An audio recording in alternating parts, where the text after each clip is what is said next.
किसी रात में सोया ना था मैं, वो तो था तेरे याद में वो हीरा। लोग कहते हैं মাঝে মাঝে আল্লাহ আমাদেরকে দুঃখ কষ্ট দিয়ে পরীক্ষা করতে চান, এগুলো আমাদের জন্য খারাপ নয়। এই দুঃখ কষ্ট বিপদ আমাদের কোমরকে সোজা করে, আমাদের পায়ের মাটিকে শক্ত করে। চিল্লায় বলেন ঠিক কিনা? প্রতিকূল পরিবেশে কিভাবে বাঁচতে হয় এই দুঃখ কষ্ট আমাদেরকে শিখায়। এজন্য মুমিন বান্দার বৈশিষ্ট্য হচ্ছে দুঃখ কষ্ট বেদনা জ্বালা এগুলোতে সে আপসেট হয় না, সে হাল ছেড়ে দেয় না, সে ভরসা রাখে একজনের উপর। চিল্লায় বলতে হবে তিনি কে? কারণ মুমিন জানে রাত্রি যত গভীর হয় অন্ধকার তমানিসা ভেদ করে সুবহে সাদিক হয়। মুমিন জানে গর্ভবতী নারীর পেটের ব্যথা যেই দিন বাড়তে থাকে ওই দিনই নতুন মেহমান আগমনের সময় ঘনাতে থাকে। মুমিন জানে তার জীবনে দুঃখ কষ্ট বিপদ যত বাড়তে থাকে সুখের দিন কাছে আসতে থাকে। এজন্য মুমিনের হারাবার কিছু নেই। ফা ইন্না মাআল উসরি ইউসরা, ইন্না মাআল উসরি ইউসরা। নবী হে, কষ্টের পরেই আছে আনন্দ, দুঃখের পরেই আছে সুখ। আপনি সমস্যায় পড়েছেন, ওই সমস্যার সমাধানও আছে না নাই? এই পৃথিবীতে এমন কোন সমস্যা আছে যেটা সমাধান নাই? কথা বলেন। সমস্যা তৈরি করেছে কে? আবার সমাধানও দিয়েছে কে? Allah doesn't create a lock without its key. Allah কখনো চাবি না বানাইয়া ওইটার তালা বানায় নাই। কথা কন। তালাও যেহেতু আছে ওই তালার চাবিও বানিয়েছে কে? মা আনজালাল্লাহু দাআন ইল্লা আনজালাল্লাহু লাহু শিফা। আল্লাহ দুনিয়ায় এমন কোন রোগ পাঠায় নাই যেই রোগের ঔষধ বানায় নাই, এমন কোন রোগ নাজিল করে নাই যেই রোগের কোন চিকিৎসা বানায় নাই, হয়তো সেটা আবিষ্কার হয় নাই। অনেকে ক্যান্সারের কথা বলতে পারেন যে হুজুর ক্যান্সার এমন রোগ, এই ক্যান্সার তার নাই কোনো অ্যানসার, কিন্তু বিজ্ঞানীরা বলতেছে এটারও অ্যানসার আবিষ্কৃত হচ্ছে। সুবহানাল্লাহ কইবেন না? কিছু কিছু ক্ষেত্রে হয়েও গিয়েছে। এজন্য দুঃখের পরেই আছে সুখ, কষ্টের পরেই আছে আনন্দ। এই দুনিয়াটাই এরকম, কষ্টের পরই আনন্দ। দেখবেন তারাবির নামাজ 20 রাকাত পড়তে কষ্ট লাগে না? কোমরে ব্যথা, হাঁটুতে ব্যথা, কিন্তু 20টা রাকাত যখন শেষ করে মসজিদ থেকে বের হই একটা আনন্দ আছে না নাই? কষ্ট করে পরীক্ষার জন্য প্রিপারেশন নিলেন আপনি কয়েক মাস, কিন্তু ফলাফল যখন ভালো হয় তখন একটা আনন্দ আছে না নাই? সারাদিন রোজা রাখলেন রমজানে, কি কষ্ট, তৃষ্ণায় গলা ফেটে যায়, কিন্তু ইফতারির সময় যখন রুহাবজা শরবতটা খাই কেমন লাগে? একটা আনন্দ আছে না নাই? এজন্য আল্লাহ বললেন فإن مع العسر يسرا إن مع العسر يسرا।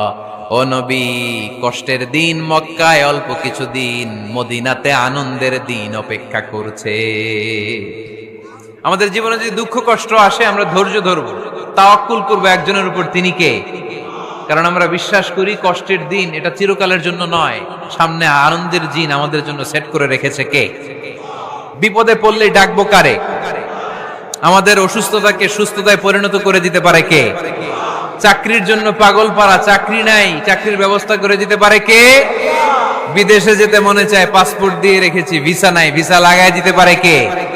কিন্তু আমরা দুঃখ কষ্ট বেদনা কিছু একটা হইলেই সবার আগে আল্লাহরে শেয়ার করার আগে ফেসবুকে শেয়ার মেরে দিই। আছে না নাই? আপনাদের ফেসবুক অ্যাকাউন্ট আছে নাকি? কার কার আছে দেখি?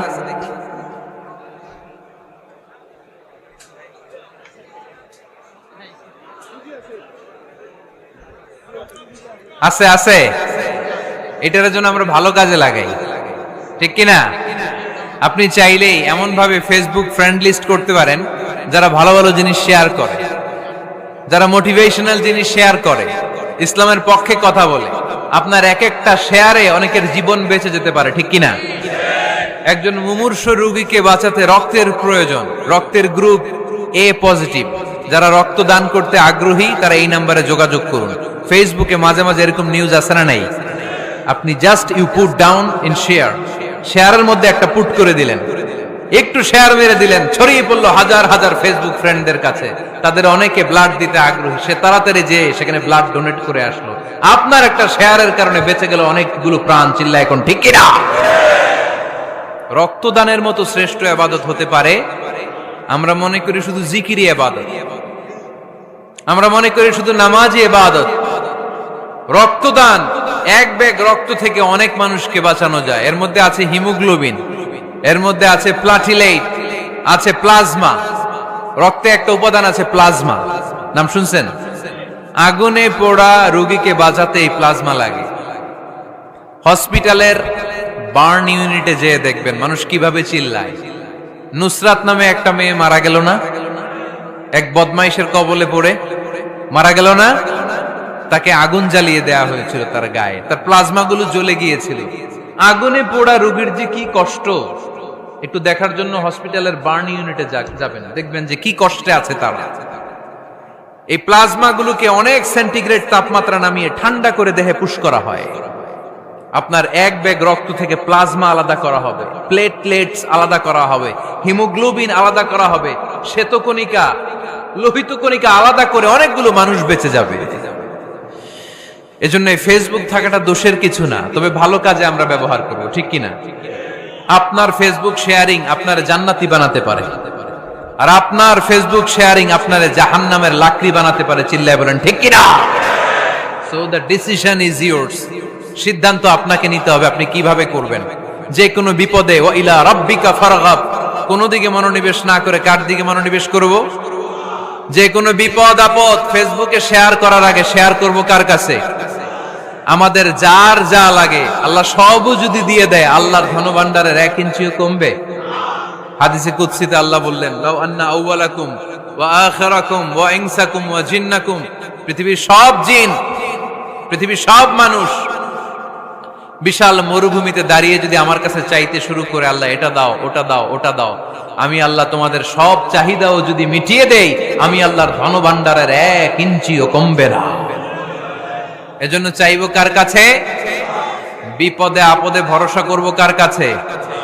আর অবসরগুলোকে কাজে লাগানোর দরকার আছে না নাই? স্বাবলম্বী হওয়ার চেষ্টা করার দরকার আছে না নাই? ফা ইন্নামা আল উসরি ইউসরা, ইন্নামা আল উসরি ইউসরা। নবী হে, কষ্টের পরেই আছে সুখ, দুঃখের পরেই আছে আনন্দ। সব সময় মানুষের সময় একরকম কাটে না। এজন্য আমরা তাওয়াক্কুল করতে চাই একজনের উপর, তিনি কে?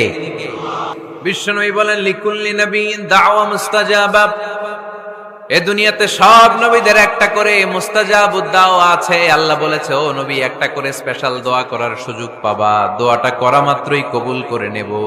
বিশ্বনবী বললেন, এই পৃথিবীর বুকে যত নবী রাসূল দুনিয়ায় এসেছে, সব নবীরা তাদের স্পেশাল দোয়া দুনিয়ায় করে ফেলেছে, ইল্লা আনা, কিন্তু আমি করি নাই। বিশ্বনবী বললেন, ওয়া ইন্নী আখতাবিউ দাওয়াতি শাফাআতান লি উম্মতি ইয়াউমাল কিয়ামাহ।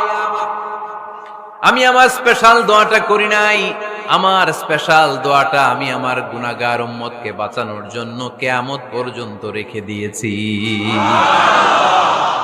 আমরা যেদিন বিপদে পড়ে যাব, যেদিন আমার আব্বা আমারে চিনবে না, আমি আমার আব্বারে চিনব না, নেতা তার কর্মীরে চিনবে না, কর্মী নেতারে চিনবে না, ঠিক কি না? পীর সাহেব মুরিদরে চিনবে না, মুরিদ পীর সাহেবরে চিনবে না, স্বামী তার স্ত্রীরে চিনবে না, স্ত্রী তার স্বামীরে চিনবে না। নবী থেকে শুরু করে, ওলি থেকে শুরু করে, শহীদ থেকে শুরু করে সবার মুখে একটাই জিকির, ইয়া নাফসি ইয়া নাফসি ইয়া নাফসি। আকাশের সূর্যটা যেদিন মাথার কাছে চলে আসবে, জমিনটা তামার জমিন হয়ে যাবে। সূর্যের তাপে মাথার মগজগুলো ভাতের মাড়ের মতো গলে গলে নাকের ছিদ্র কানের ছিদ্র দিয়ে টপ টপ করে বেয়ে বেয়ে নিচে পড়বে। ওই কঠিন দিনে কেউ কাউরে চিনবে না। বিষ্ণু বললেন, ওই দোয়াটা আমি দুনিয়ায় করি নাই, আমি বদরের যুদ্ধে মার খেয়েছি, উহুদের যুদ্ধে দাঁত ভেঙেছি, আমি না খেয়ে পেটে পাথর বেঁধেছি। আমি যদি ওই দিন দোয়া করতাম, আল্লাহ দোয়া কবুল করে নিত, জান্নাতি খাবার দিয়ে দিত, আমার মায়ের খাওয়া লাগতো না, তায়েফে আমার রক্ত ঝরতো না, দোয়া করলেই কবুল। কিন্তু ওই দোয়াটা আমি দুনিয়ায় করি নাই, ওই দোয়াটা আমার জন্য, আপনার জন্য, আমাদের জন্য বিশ্বনবী জমা রেখে দিয়েছে। এজন্য বিশ্বনবীর চিন্তা আর আমাদের চিন্তা এক চিন্তা না, বিশ্বনবীর পুরা উম্মতের চিন্তা।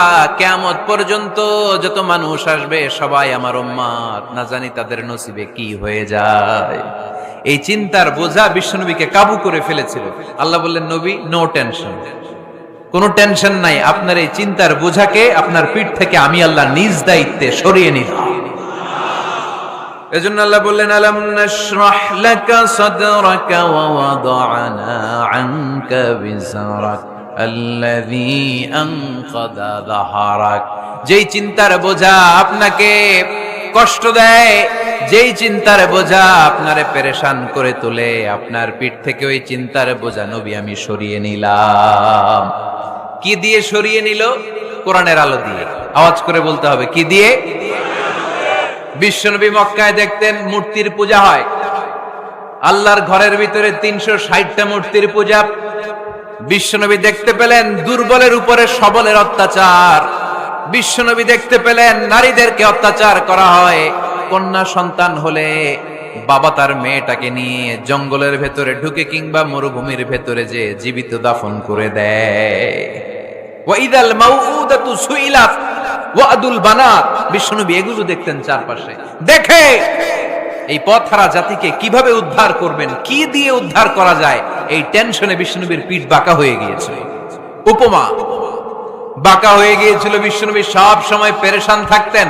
আল্লাহ বললেন, নবী টেনশনের দরকার নাই, হেরা গুহায় এমন একটা নূরের আলো দিয়ে আমি আপনারে আলোকিত করব, যার মাধ্যমে সব পেরেশানি দূর হয়ে যাবে। ألم نشرح لك صدرك ووضعنا عنك وزرك الذي أنقض ظهرك, আপনাকে পেরেশান বানিয়ে দেয় এরকম সব চিন্তার বোঝা আমি আল্লাহ সরিয়ে নিলাম। সুবহানাল্লাহ। আল্লাহ আমাদের সবাইকে কথা